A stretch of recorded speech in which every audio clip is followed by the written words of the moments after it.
Herzlich willkommen zu einem Videotutorial.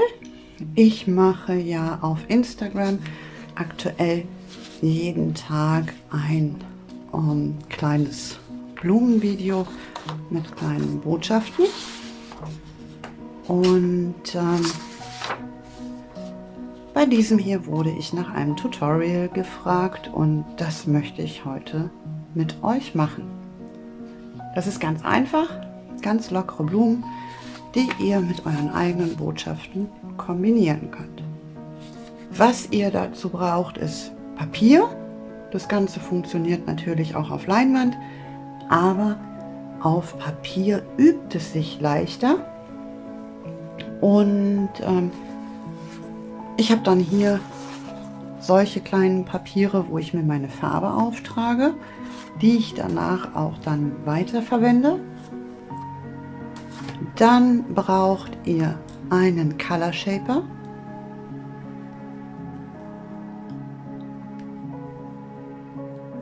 und ein Stück festeres Papier, eventuell.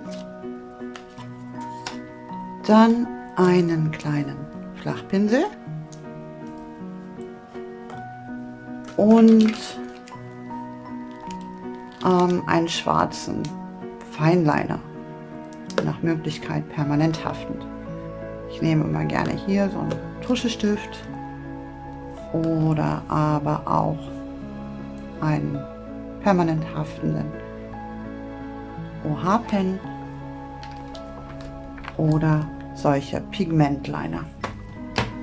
Außerdem braucht ihr Acrylfarbe und weil dieses Bild hier ja quasi in Pink ist, habe ich gedacht, machen wir jetzt heute eine andere farbige Variante. Und ich arbeite gerne mit zwei Farben, die harmonieren, also hier Türkis und ein dunkles Blau, so dass sich die Farben spontan miteinander vermischen. Ich würde euch empfehlen, als erstes ein Übungspapier zu nehmen und zeige euch jetzt mal, welche Formen wir für die Blumen brauchen. Und dafür nehmt ihr den Color Shaper und nehmt beide Farben gleichzeitig auf den Shaper auf. Das könnt ihr so ein bisschen vermischen. Und dann kreiert ihr unterschiedliche Formen, die ihr durch den Winkel von eurem Werkzeug und durch den Druck eurer Hand variiert. Die Formen, die können so aussehen.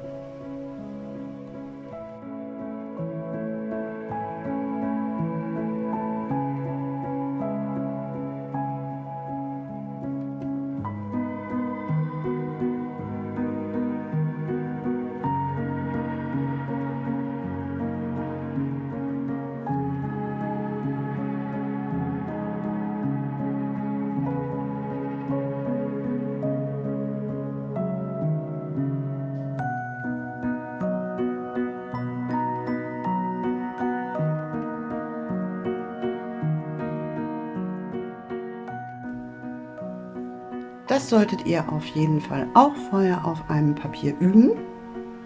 Und ich nehme das Papier immer, um dann keine Farbe wegzuschmeißen, und verteile nachher nach meiner Übung die Farbe da drauf.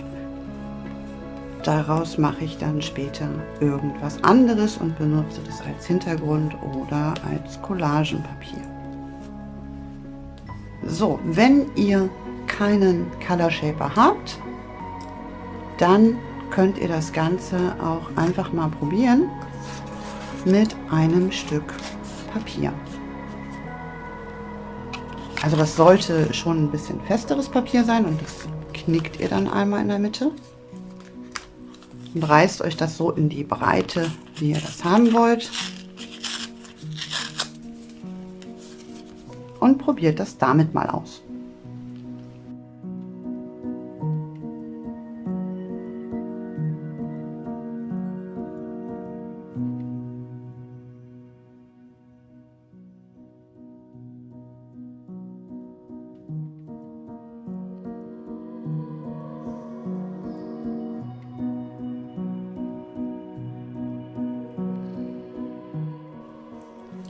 Natürlich sieht es anders aus, weil jedes Werkzeug hat seine eigene Sprache, aber wie ihr seht, funktioniert es auch, so dass ihr jetzt nicht zwingend loslaufen müsst, um euch sofort einen Color Shaper zu kaufen.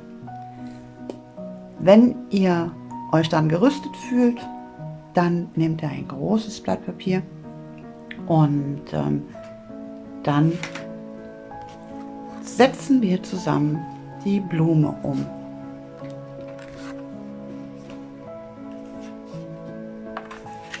Dafür habe ich mir schon hier meine Farben vorbereitet.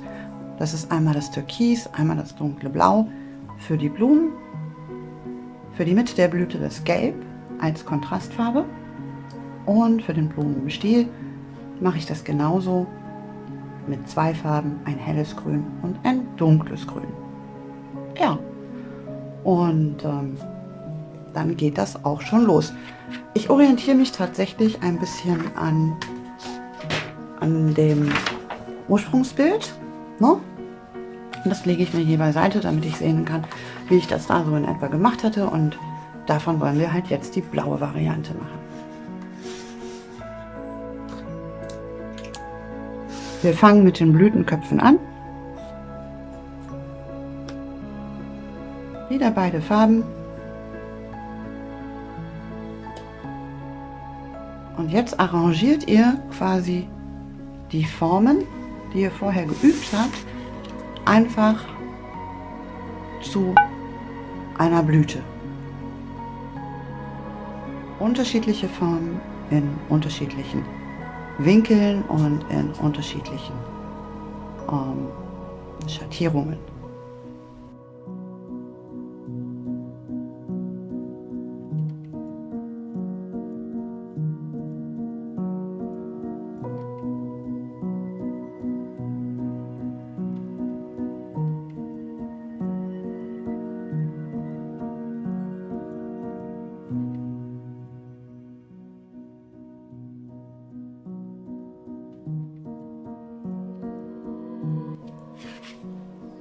Zwischendurch reibe ich die Farbe vom Color Shaper auf meinem Papier ab, wenn ich zu viel von der Farbe am Shaper habe, die ich jetzt gerade nicht verwenden möchte. Also wenn ihr jetzt einen Wechsel machen wollt von dunkel zu hell zum Beispiel. Dann kommt hier eine etwas kleinere Blüte hin und oben eine ganz kleine Knospe, und da arbeite ich dann nur mit der Ecke zum Beispiel von dem Color Shaper.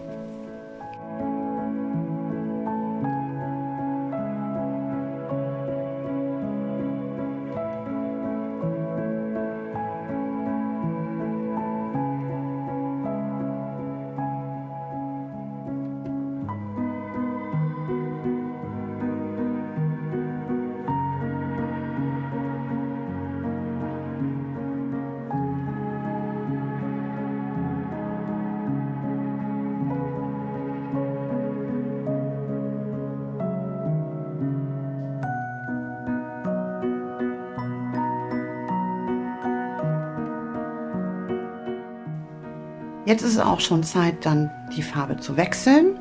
Der Blütenaufbau ist soweit fertig und ich reibe die Farbe vom Shaper ganz gerne an einem extra Papier dann ab,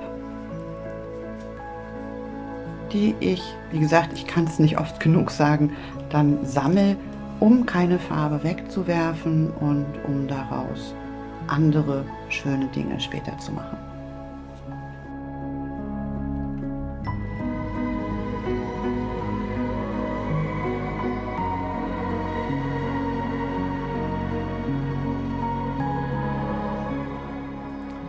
Jetzt brauchen wir die beiden Grüntöne, und dann nehme ich als erstes das Grün auf mit der Ecke und setze hier überall an die Blüten unten so ein kleines Dreieck dran.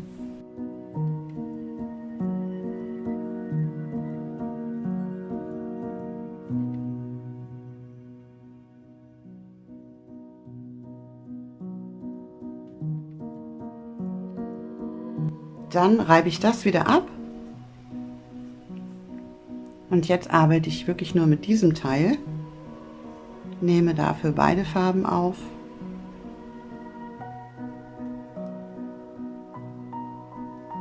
Wir brauchen so eine Linie für den Blumenstiel. Das könnt ihr auch auf dem Papier vorher gut ausprobieren.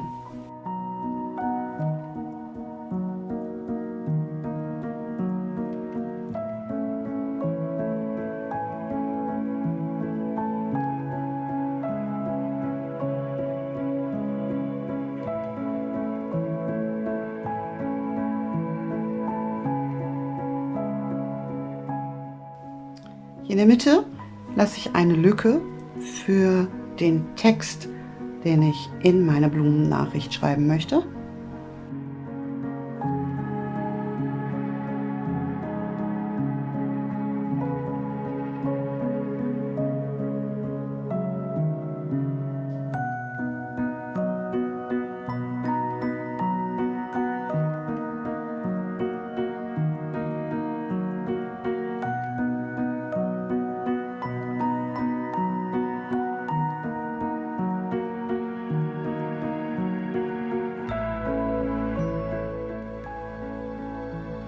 Die Verbindung von der oberen Blüte fehlte noch. So. Und dann das Grün auch vom Color Shaper wieder abreiben.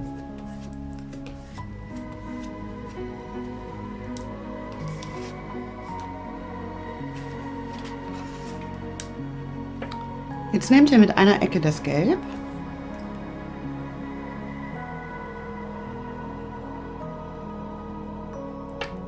und setzt das hier in die Mitte. Mit einer Ecke, ihr könnt das tupfen oder verreiben, ganz wie ihr das wollt.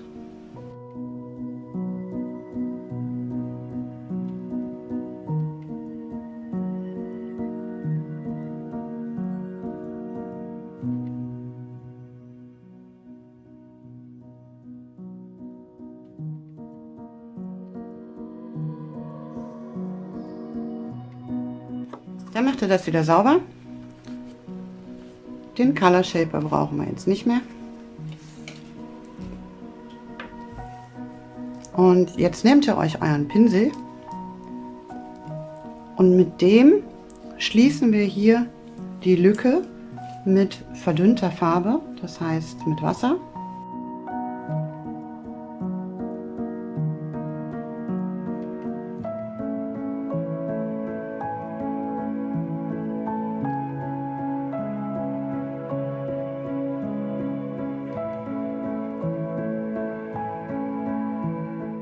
Und dann könnt ihr ganz doll verdünnte Farbe mal hier so ein bisschen am Stiel ansetzen, um das Ganze ein bisschen lockerer und freier zu machen.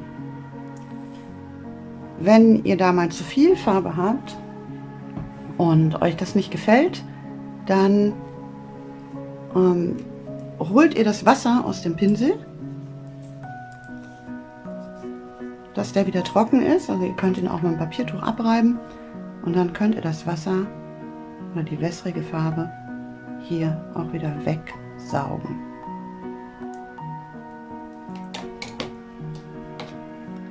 Oder mit mehr Wasser weiter verlaufen lassen.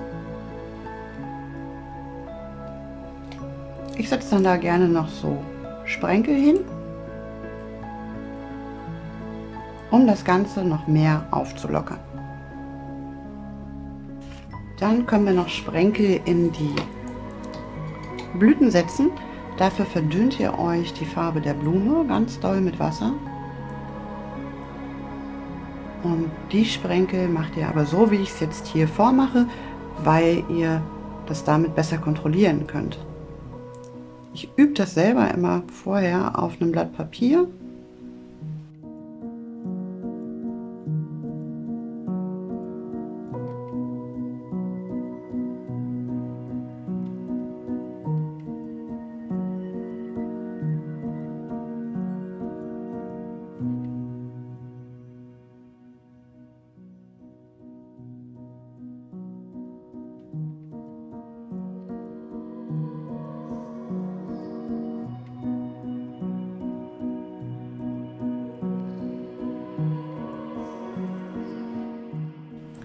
Jetzt muss das Ganze trocknen.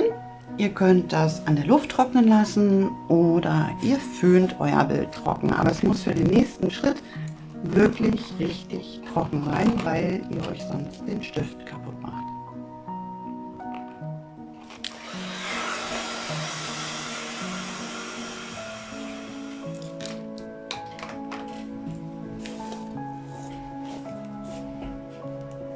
So, ich nehme jetzt den hier. Das ist ein Pigmentliner 05. Und mit dem male ich jetzt erstmal kleine Kreise und Ovale und Punkte in die Mitte. Es können auch kleine Striche sein. Einfach was Verspieltes.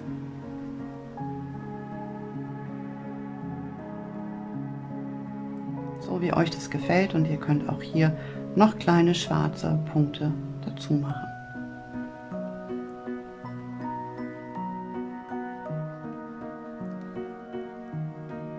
Danach ziehe ich lockere und freie Linien um jedes Blütenblatt. Nicht Konturen genau, sondern wirklich ganz frei und locker und ab und an mal hier so kleine Striche rein.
Bei der Blume hier ist es so, dass es hier sehr dunkel ist und deshalb ziehe ich hier einfach mal noch so ein paar Linien.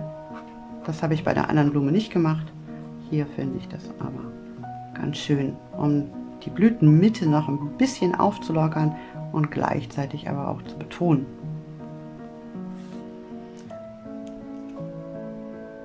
An den Blumenansätzen ziehe ich solche kleinen Linien oft rein und hier auch nicht zu genau, sondern so ein bisschen außerhalb der Form, ganz frei und spielerisch.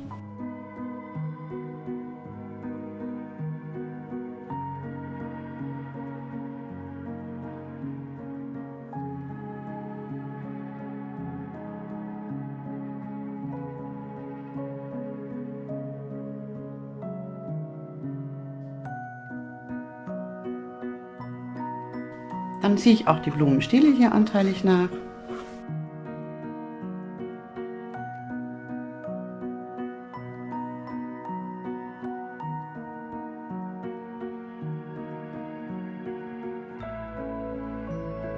So, und hier ist jetzt meine Lücke für meinen Text.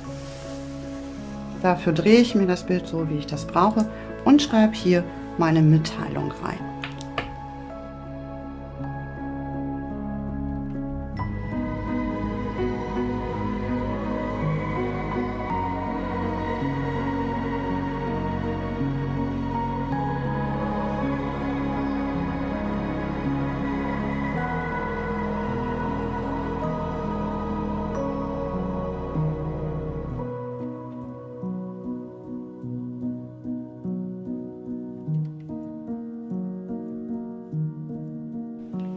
Geschafft. Nochmal zum Vergleich. Hier habt ihr die pinke Variante und hier die neue blaue. Lasst mich wissen, wie es euch gefallen hat und ob ihr dem gut folgen konntet. Und ich freue mich sehr über eure Kommentare und Ja, folgt mir auch gerne auf Instagram oder Facebook, und wenn ihr nach diesem Tutorial selbst Blumen umsetzt, dann markiert mich doch, damit ich das nicht verpasse. Also ganz viel Spaß, bleibt gesund, passt auf euch auf. Bis bald. Tschüss.